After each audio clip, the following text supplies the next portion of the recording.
Haunted House is a really fun piece to play. There's quite a lot in it for you to have a think about. Slightly different dynamic markings, that stealthily bit, the legato bit, and some interesting fingerings in the sense there's some movement where your fingers are just picking up one at a time, and there's one or two longer or at least wider leaps. And I'd like to talk about the wider leaps to begin with. How do you practice these wider leaps? What I'd like you to do, I think you'll find this useful and helpful, is to do what's called a tremolo between these notes.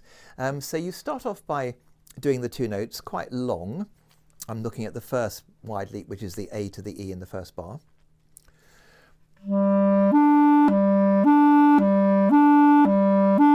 Keeping your fingers moving really together, quite strongly, and then gradually speeding up.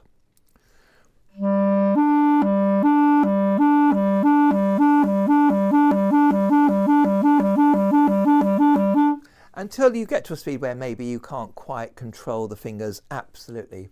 Don't go faster than that. Just go to the speed where you feel you have got good control. And do that quite a lot, that little exercise, and you'll find that you can really control those leaps really beautifully. You won't get little notes in the middle, which is what often happens. There's another one I want you to practice, which is A to the F, which is of course using the throat note A down to the F. And that's an interesting one because it's in the same hand and you're having to move one finger up and one finger down, as it were.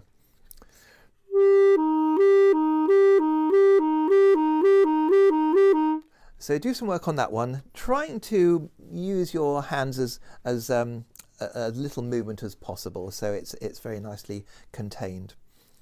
And once you've worked at those two intervals, the two wider intervals, you can do bars 3 and 4, and when they come back later in the piece, you'll find you can do them really well.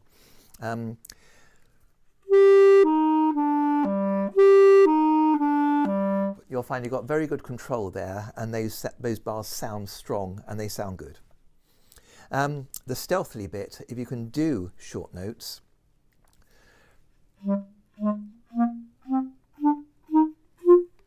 it's very nice, really quiet, short notes. You can stop the note either by putting your tongue back on the reed or with the air. It's up to you and whatever your teacher thinks is the best way to do that. And although it doesn't say stealthily for the last 3 bars, not the very last bar, but the 2 bars before the last bar, you can do that in that kind of stealthily way as well.